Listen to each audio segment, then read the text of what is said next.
आप सबकी उपस्थिति को प्रणाम करती हूँ।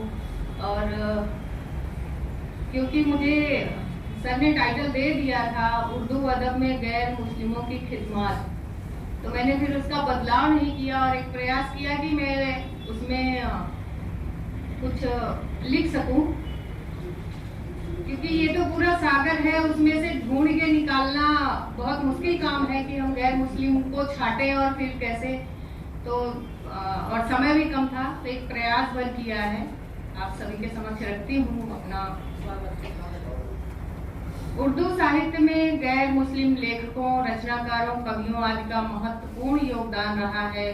यदि गजलों की बात करें तो कई बड़े शायर हुए हैं, जिनमें प्रमुखता से देवमणि पांडे, फिराक गोरखपुरी, दुष्यंत कुमार, नरेश कुमार साध आदि का नाम आता है।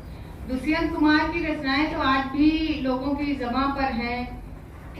संसद तक में कह दिया जाता है कि सिर्फ हंगामा खड़ा करना मेरा मकसद नहीं, और सबसे ज्यादा हंगामा वही किया जाता है। दुष्यंत कुमार अपनी रचनाओं को जो जीवन वो जीते हैं उसी रूप में प्रस्तुत करते हैं कि मैं जिसे ओढ़ता बिछाता हूँ, मैं जिसे ओढ़ता बिछाता हूँ वो गजल आपको सुनाता हूँ। नरेश कुमार साध का एक शेर है कि खुदा से क्या मोहब्बत कर सकेगा, खुदा से क्या मोहब्बत कर सकेगा, जिसे नफरत है उसके आदमी से।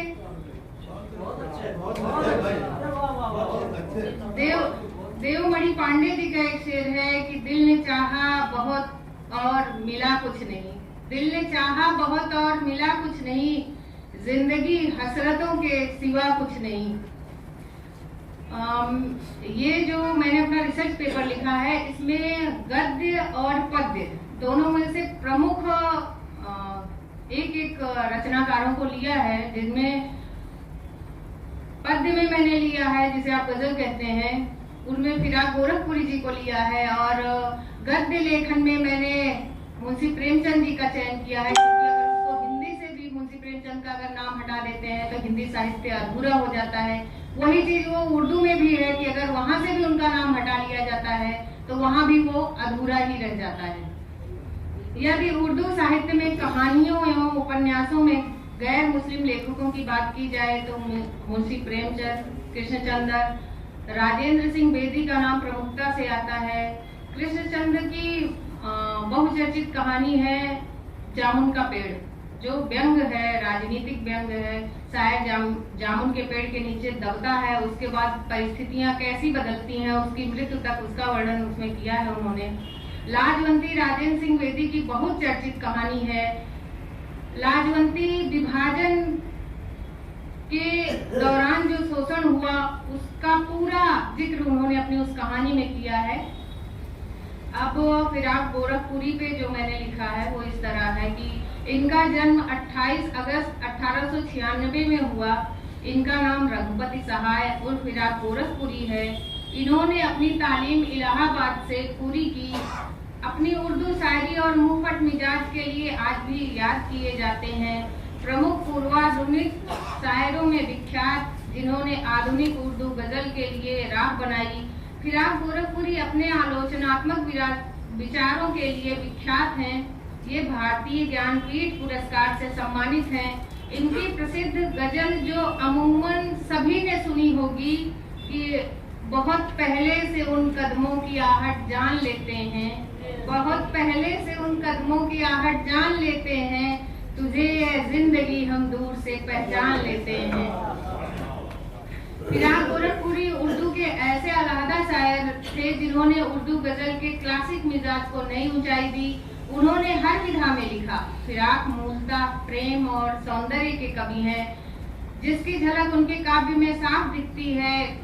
दीदार में एक तरफा दीदार नजर आया, दीदार में एक तरफा दीदार नजर आया, एक बार छुपा कोई हर बार नजर आया। अपनी जिंदगी में कुछ खो जाने पर तकदीर से शिकायत करते हुए वो कहते हैं, खो दिया तुमको, खो दिया तुमको तो हम पूछते फिरते हैं यही, जिसकी तकदीर बिगड़ जाए वो क्या करता है। फिराक की शख्सियत में इतनी परतें, इतने आयाम, इतना विरोधाभास और इतनी जटिलता थी कि वो हमेशा से अध्येताओं के लिए पहेली बनकर रहे। फिराक ने भले ही 3 मार्च 1982 को दुनिया को अलविदा कह दिया था, लेकिन उनकी शायरी आज भी मौजूद है। कुछ विशेष इस तरह हैं कि अब यादें रफ्तगा की भी हिम्मत नहीं रही, अब यादें रफ्तगा की भी हिम्मत नहीं रही, यारों ने कितनी दूर बसाई है बस्तियां, देख रफ्तार इनकलाब फिराक कितनी आहिस्ता और कितनी तेज। फिर एक जगह वो कहते हैं कि एक मुद्दत से तेरी याद हमें आई नहीं, एक मुद्दत से तेरी याद हमें आई नहीं, और हम भूल गए ऐसा भी नहीं। जिंदगी और मौत के बारे में उनका अपना नजरिया रहा है। वो कहते हैं कि ये माना जिंदगी है 4 दिन की, जो मुझे बहुत पसंद आया होगा ये शेर, कि ये माना जिंदगी है 4 दिन की, बहुत होते हैं यारों 4 दिन भी, और मौत का भी इलाज हो शायद, मौत का भी इलाज हो शायद, जिंदगी का कोई इलाज नहीं। एक रोचक वाकया जुड़ा है फिराक गोरखपुरी और पंडित जवाहरलाल नेहरू के बीच का, क्योंकि फिराक गोरखपुरी ने पंडित जवाहरलाल नेहरू जी के साथ आजादी से पहले काम किया था, जेल भी गए थे। आजादी के बाद जब पंडित जवाहरलाल नेहरू प्रधानमंत्री बन जाते हैं तो फिराक गोरखपुरी उनसे मिलने जाते हैं तो वहाँ उन्हें अपॉइंटमेंट लेना पड़ता है। तब वो बैठे रहते हैं, उसके बाद नाराज से जब लौटने सोचते हैं यहाँ से चला जाऊं, तभी नेहरू जी उन्हें आवाज देते हैं और बुलाते हैं और कहते हैं फिराक नाराज हो, अब भी तुम अब भी नाराज हो। फिराक मुस्कुराए और शेर से जवाब दिया, तुम मुखातिब भी हो करीब भी हो, तुम मुखातिब भी हो करीब भी हो, तुमको देखें कि तुमसे बात करें। तो ये अंदाज हुआ करता था उनका। गालिब की तरह रघुपति सहाय, क्योंकि रघुपति सहाय उनका मूल नाम है, बहुत कम लोग जानते हैं। रघुपति सहाय फिराक गोरखपुरी भी अपने जमाने में आलोचना का निशाना बने, लेकिन वो कभी अपनी डगर से डिगे नहीं। उन्होंने वही लिखा जो भोगा और जिया।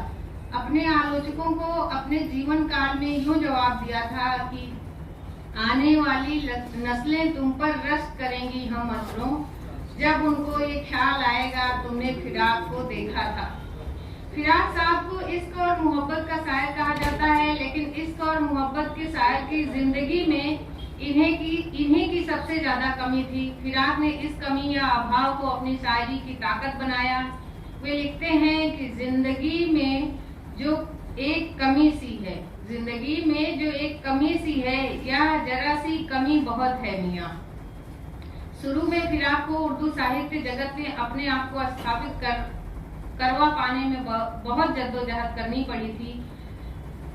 अमूमन यही होता है कि किसी दूसरी भाषा का अगर दूसरी भाषा में जाता है तो उसे अपना स्थान बनाने में जद्दोजहद करनी ही पड़ती है, लेकिन फिराक का भाषाओं पे पकड़ बहुत मजबूत थी। दिलचस्प बात यह है कि फिराक इलाहाबाद विश्वविद्यालय में अंग्रेजी साहित्य पढ़ाया करते थे। वो पढ़ाते अंग्रेजी साहित्य थे, उनका परिवेश हिंदी का था, रहन सहन उनका हिंदी का था, लेकिन वो लिखते उर्दू थे। तो ये 3 कॉम्बिनेशन था उनके लेखन का, उनके जीवन का। 3 भाषाओं पर अधिकार था उनका। निराला इनके घनिष्ठ मित्र थे। उनसे हिंदी की कविताएं सुनते थे और उसमें कुछ कमियां जरूर बताते थे, फिर दोनों में बहस हो जाती थी। एक बार वो कहते हैं कि यकीन ये है हकीकत खुल रही है, यकीन ये है हकीकत खुल रही है, गुमा ये है कि धोखे खा रहा हूँ। कोई नई ज़मीं हो नया आसमां भी हो, ऐ दिल अब उसके पास चलें वो जहां भी हो। इनकी प्रमुख कृतियां हैं गुले नगमा, बज़्म जिंदगी, रंगे शायरी और सरगम। इन्हें गुले नगमा के लिए 1969 में ज्ञानपीठ पुरस्कार से सम्मानित किया गया है। इन्हें पद्म भूषण सहित अनेक सम्मानों से सम्मानित किया गया है। अब बात करती हूँ गद्य लेखन की, कहानी उपन्यासों की। तो बात यदि गद्य लेखन की होती है तो मुंशी प्रेमचंद हिंदी और उर्दू के महानतम भारतीय लेखकों में से एक थे। इनका जन्म 31 जुलाई 1880 को बनारस के लम्ही गांव में हुआ था। इनका मूल नाम धनपत राय श्रीवास्तव था। प्रेमचंद नवाब राय के नाम से भी लिखा करते थे। उपन्यास के क्षेत्र में उनके योगदान को देखकर बंगाल के विख्यात उपन्यासकार शरत चंद्र चट्टोपाध्याय ने इन्हें उपन्यास सम्राट संबोधित किया है। प्रेमचंद आधुनिक हिंदी कहानी के पितामह कहे जाते हैं। इनके उपन्यासों एवं कहानियों की कथा वस्तु यथार्थवादी एवं प्रगतिवादी चेतना से प्रभावित है। वे एक संवेदनशील लेखक हैं। 7 वर्ष की अवस्था में उनकी माता एवं 14 वर्ष की अवस्था में पिता का देहांत हो जाने के कारण उनका प्रारंभिक जीवन संघर्षमय रहा। इनका पहला विवाह 15 साल की अवस्था में हो गया था, जो सफल नहीं रहा। मुंशी प्रेमचंद आर्य समाज से प्रभावित थे। 1906 में इन्होंने अपना दूसरा विवाह बाल विधवा शिवरानी देवी से किया। उस समय बाल विधवा आर्य समाज, ये जो कुरीति थी हमारे समाज में, उसको हटाने का प्रयास कर रही थी आर्य समाज। लेकिन प्रेमचंद जिस यथार्थ को या जिन कुरीतियों को अपने उपन्यासों में लिखते हैं, वो उन्होंने जीवन से भी हटाने का उसका प्रयास किया, जिसमें पहला उदाहरण यही है कि उन्होंने एक बाल विधवा से अपना विवाह किया। प्रेमचंद जिन कुरीतियों की बात अपने उपन्यासों और कहानियों में करते हैं, वो स्वयं उसका विरोध अपने जीवन में भी करते हैं। 1910 में उनकी रचना सोजे वतन प्रकाशित हुई। अंग्रेजी हुकूमत ने इसे जब्त कर लिया एवं नष्ट कर दिया। सोजे वतन को नष्ट करने के पीछे एक ही कारण था कि उसमें उन्होंने देश प्रेम से जुड़ी हुई कहानियां लिखी थी, जिससे अंग्रेजों को था कि ये कहानियां लोगों के बीच में जाएंगी और उनमें देशभक्ति जगेगी, इसलिए उन्होंने नष्ट कर दिया था। इन्होंने कुछ 15 उपन्यास, 300 अधिक कहानियां, 3 नाटक, 10 अनुवाद, 7 बाल पुस्तकें एवं अनेक संपादकीय लेख लिखे हैं। इनका हिंदी और उर्दू दोनों भाषाओं पर समान अधिकार था। चूंकि प्रेमचंद प्रारंभ में उर्दू के लेखक थे और उर्दू से हिंदी में आए थे, इसलिए उनके सभी आरंभिक उपन्यास मूल रूप में उर्दू में लिखे गए और बाद में उनका हिंदी तर्जुमा किया गया। उन्होंने 1918 में बाज़ार हुस्न नाम से पहले उर्दू में लिखा, लेकिन इसका हिंदी नाम सेवा सदन पहले प्रकाशित कराया। इसके बाद 1921 में गोसाए आफियत उर्दू उपन्यास को प्रेमाश्रम हिंदी में लिखा। यह कृषक जीवन पर आधारित है। इसके बाद रंगभूमि 1925, कायाकल्प 1926, निर्मला 1927, गबन 1931, कर्मभूमि 1932 और गोदान 1936। मंगलसूत्र इनका अपूर्व उपन्यास है। प्रेमचंद के उपन्यास भारत और दुनिया की कई भाषाओं में अनुदित हुए हैं, खासकर चर्चित उपन्यास गोदान। उनकी अधिकतर कहानियों में निम्न एवं मध्य वर्ग का चित्रण है। इनकी पहली कहानी दुनिया का सबसे अनमोल रतन उर्दू मासिक पत्रिका जमाना के अप्रैल अंक में प्रकाशित हुई। इनकी प्रमुख कहानियों में पंच परमेश्वर, गुल्ली डंडा, 2 बैलों की कथा, ईदगाह, बड़े भाई साहब, पूस की रात, ठाकुर का कुआं, बूढ़ी काली, मंत्र, कफन आदि हैं। नाटक प्रेमचंद ने 3 नाटक लिखे हैं, संग्राम 1923, करबला 1924 और प्रेम की बेटी 1933। रोचक तथ्य प्रेमचंद जी के बारे में एक रोचक तथ्य यह है कि प्रेमचंद के नाम में मुंशी कैसे जुड़ा। हंस पत्र का संपादन प्रेमचंद और कन्हैयालाल मुंशी के संपादन में होता था, जिसकी कुछ प्रतियों पर कन्हैयालाल मुंशी का पूरा नाम न छपकर केवल मुंशी छपा रहता था और प्रेमचंद छपा रहता था। कालांतर में पाठकों ने इसे वो अलग अलग नाम न पढ़कर मुंशी और प्रेमचंद न समझकर मुंशी प्रेमचंद समझ लिया और प्रेमचंद से अब मुंशी प्रेमचंद हो गए। मुंशी प्रेमचंद की कहानियों में सामाजिक यथार्थ का चित्रण हुआ है तथा ये कहानियां समाज को सही राह दिखाती हुई संदेश प्रस्तुत करती हैं। ईदगाह प्रेमचंद की सुप्रसिद्ध कहानी है, जो वर्ष 1933 में प्रकाशित हुई। यह बाल मनोविज्ञान पर आधारित कहानी है, जिसे मानवीय संवेदना एवं जीवन मूल्यों से जोड़ा गया है। ये कहानी मुझे भी बहुत आकर्षित करती है। कहानी का मुख्य पात्र है हामिद, 4-5 वर्ष का एक बालक। अमीना हामिद की दादी, एक वृद्ध स्त्री। हामिद के पालन पोषण की जिम्मेदारी उन्हीं पर है, क्योंकि हामिद के माता पिता नहीं है। ईदगाह कहानी का कथानक मुसलमानों के पवित्र पर्व ईद पर आधारित है। रमजान के रोजों के लंबे इंतजार के बाद ईद का दिन आया है। मोहल्ले के सभी बच्चों में विशेष उत्साह है। सभी बच्चों के पास मेले में जाने के लिए पैसे हैं। अमीना परेशान है, हामिद को पैसे कैसे दे, अकेले मेले में कैसे भेजे। मेला गांव से दूर शहर के पास लगता है। बहुत सोच विचार कर वह 3 पैसे हामिद को देकर मेला भेजती है। ईदगाह जाकर सभी बच्चे अपनी अपनी पसंद की मिठाइयाँ और खिलौने खरीदते हैं। हामिद के पास कम पैसे हैं, वह अपनी दादी के लिए चिमटा खरीद लेता है। इधर अमीना ईद त्योहार को ही गरीब के घर आने पर कोसती है। उसके पास सेवइयां बनाने के लिए कुछ नहीं है। जब घर आने पर अमीना हामिद से पूछती है कि मेले से क्या लिया, तो हामिद उन्हें चिमटा दिखाता है, जिस कारण वो क्रोधित होती हैं। हामिद अपराधी भाव से चिमटा लेने का कारण बताता है कि रोटी बनाते समय तुम्हारी उंगलियां जल जाती थी, इसलिए मैंने यह चिमटा ले लिया। अब तुम्हारी उंगलियां नहीं जलेंगी। यह सुनकर अमीना उसे अपने हृदय से लगा लेती है। यहाँ बूढ़ी दादी बालिका बन जाती है और बालक हामिद बड़ा बन जाता है। खिलौनों को लेकर बच्चों की बातचीत द्वारा भ्रष्टाचार, राजनीति, न्याय व्यवस्था पर प्रेमचंद जी ने कड़ा प्रहार किया है।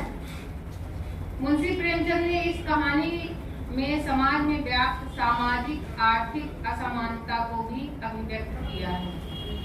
आभार आप सभी का सुनने।